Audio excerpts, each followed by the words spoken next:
depending on which decade you were born. The only record of you was probably in photo albums, home videos, or government records. Then came the era of social media, where the majority of us are sharing pieces of our lives with the world. This also means that now more than ever, we have a glimpse into the mothering journeys of a lot more women and families than we had before. Although some women have chosen to keep their family lives private, others have made the decision to let us in on how they mother. The questions I had were many. What challenges do online moms who have chosen to open that part of their life to the world face? What led them to that decision? Having that part of their lives on the internet likely means that both the moms and the children are open to a lot of scrutiny. How have they managed the effects of this scrutiny, whether positive or negative?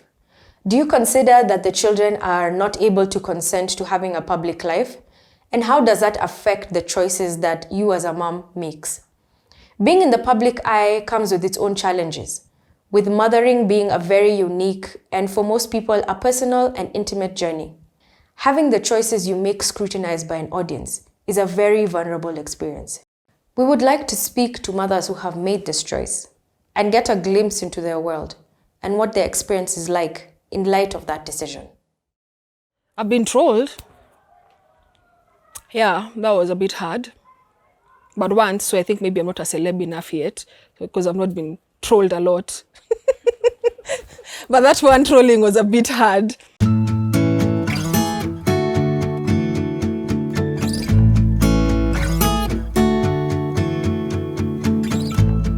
My name is Wangeshi Wandere Kihara. I'm a mother of two. I have a 3-year-old daughter and a 1-year-old son. I think being a mom at this moment in my life is my biggest me, because it has bore not just my children, but also my business and my passion right now that I have for moms and babies. I'm a certified lactation counselor as well as a certified child nutrition practitioner. And with this, I support moms with lactation, any issues that they might have with lactation. This could be anything from lack of breast milk, not knowing how to latch. You could be a preemie mom who is having difficulties with breastfeeding your preemie. You could be an adoptive mom who wants to breastfeed a child that you did not carry. You might be a mom who maybe was away for your child for a month and now you're trying to breastfeed your child again. I also support moms with weaning.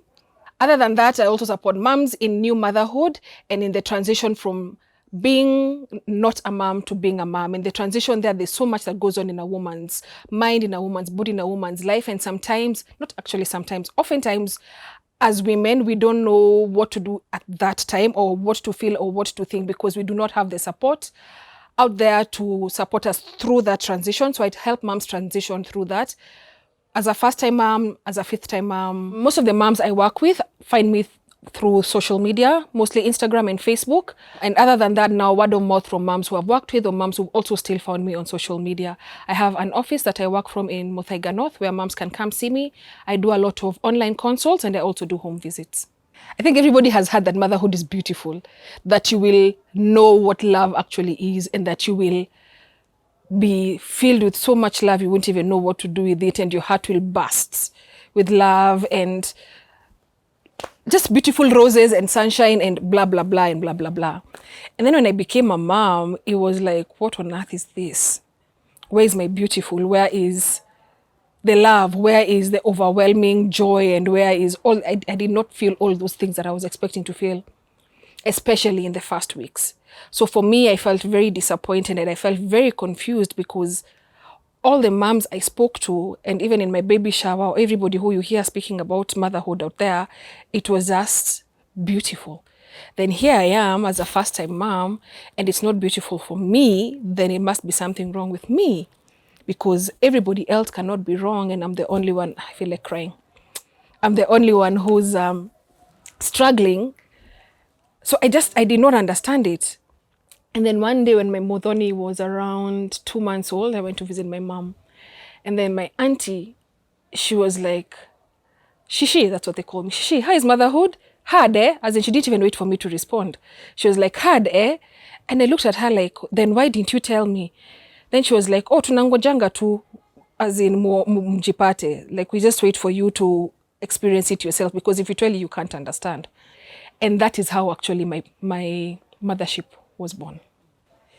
I think as women we are brought up to vumilia, shikilia, ficha uchi yako, you know, like cover yourself, cover your family.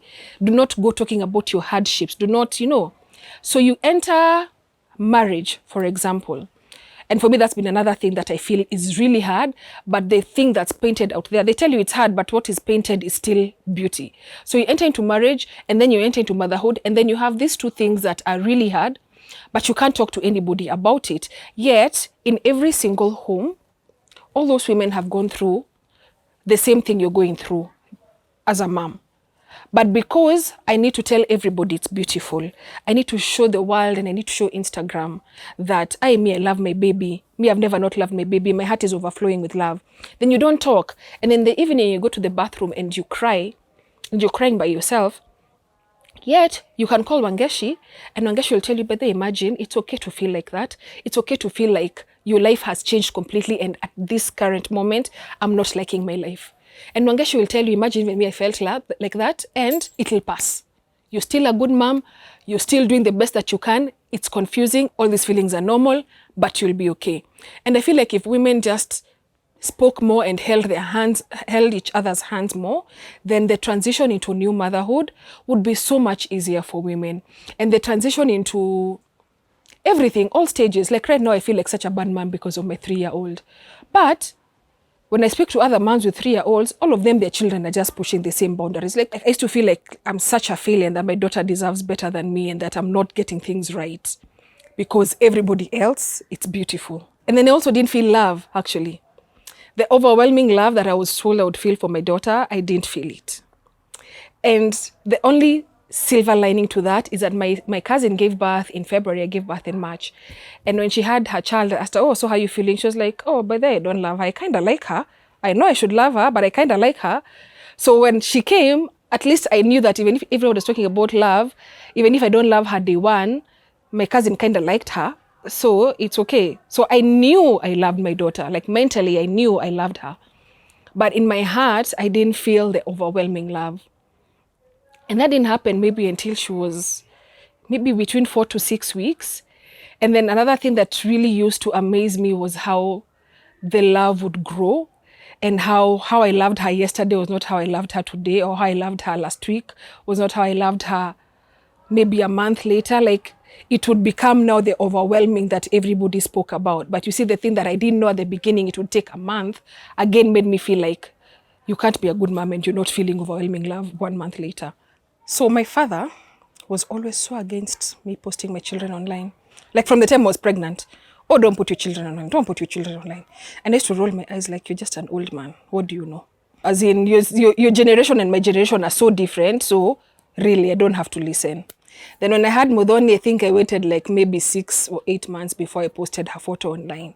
Anyway, one day I was in Carrefour, and then I recognized a daughter of a celebrity.